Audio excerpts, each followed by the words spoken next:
Apa alasannya panen porang yang bagus itu harus 1 bulan setelah Durman?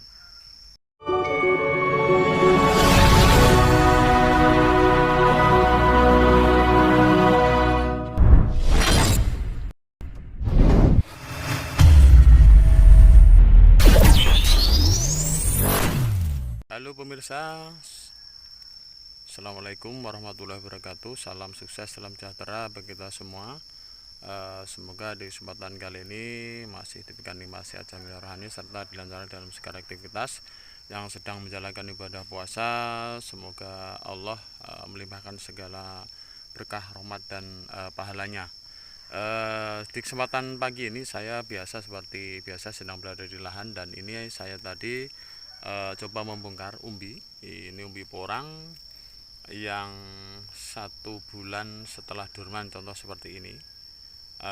Dan apa alasannya, kenapa kita tiap membongkar porang itu yang bagus 1 bulan setelah Durman, bahkan 1 bulan setengah itu lebih bagus. Untuk lebih lanjut apa alasannya, simak video saya selanjutnya.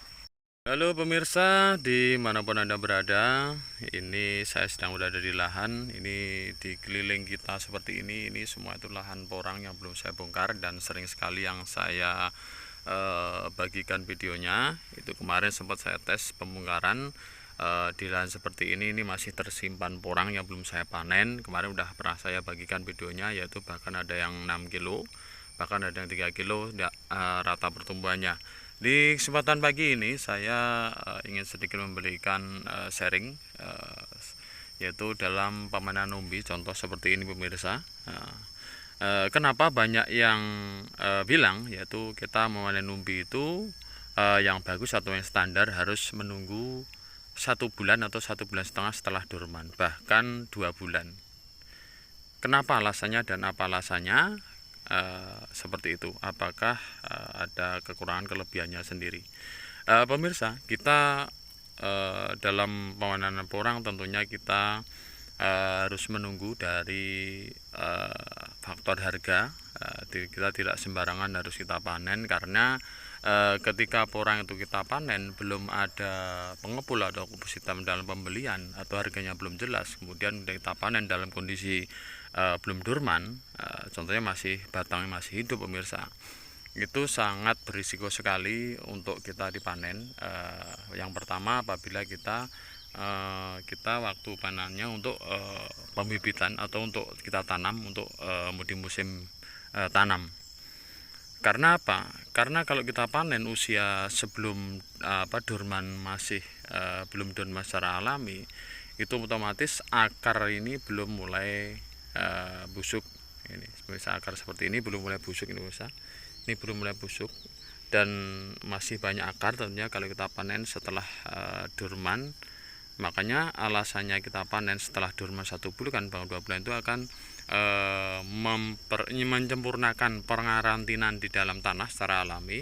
Jadi akar yang seperti ini pemirsa, ini udah kering dan tidak ada unsur penyerapan nutrisi. Beda kalau porang yang masih dalam masa-masa Durman, baru Durman ataupun belum Durman, yaitu akar ini akan banyak sekali. Ini masih akan banyak akar serabut seperti ini. Nah, seperti ini akan banyak. Dan kelemahan atau kekurangan atau risiko yang harus kita pertimbangkan ketika kita panen porang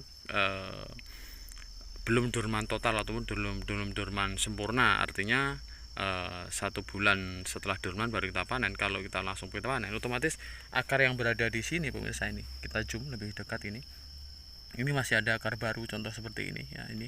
Nah ini akar baru ini apabila kita cabut, kita bersihkan, contohnya seperti ini akan menimbulkan luka seperti ini, dan kemudian ini akan menimbulkan keluar air.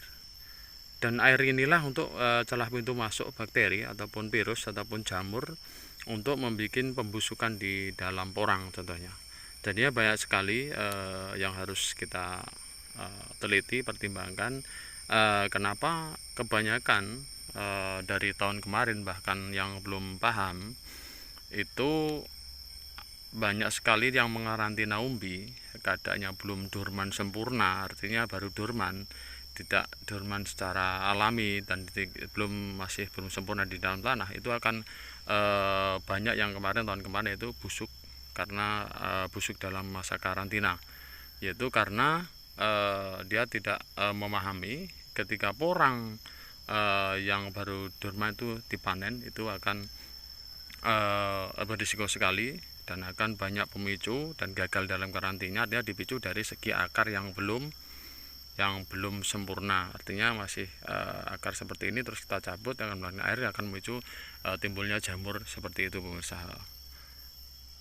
Beda kalau kita udah dorman secara alami, otomatis setelah 1 bulan atau 2 bulan dorman di dalam tanah, ini akar ini udah hilang seperti ini. Ini adalah suatu contoh, misalnya udah hilang dan akan timbul seperti itu, udah keras karena udah dikarantina dengan tanah pemirsa.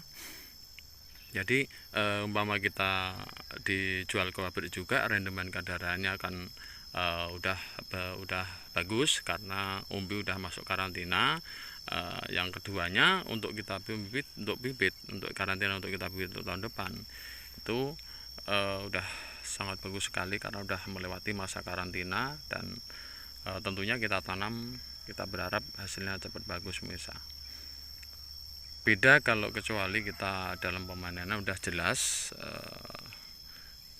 pengepulnya, udah jelas pembelinya. Jadi kita sekali kita panen sekarang udah ada pembelinya, jadi kita udah tidak menunggu lagi menumpuk di rumah ataupun di gudang. Jadi cepat laku itu tidak bermasalah karena kita udah tidak mengganggu risiko susut dan risiko pembusukan. Karena untuk musim sekarang ini, untuk tahun-tahun ini pemirsa, karena pabrik juga belum ada yang buka, karena masih melengkapi segala aturan pihak penerima umbi yang di negara tetangga, jadinya harga porang masih belum stabil, dan perkembangan porang juga masih dalam rangka menunggu pabrik buka. Makanya kalau kita panen porang secara dini itu risikonya akan banyak sekali. Pertama, risikonya yaitu akan susut. Yang keduanya, kalau kita panen belum dorman sempurna, yaitu kita akan mengalami gagal dalam karantina. Mungkin sekilas video saya hanya itu pemirsa yang dapat saya bagikan. Jangan lupa untuk komen, like, dan subscribe di channel saya. Mungkin hanya itu, kurang lebih mohon maaf. Assalamualaikum warahmatullahi wabarakatuh.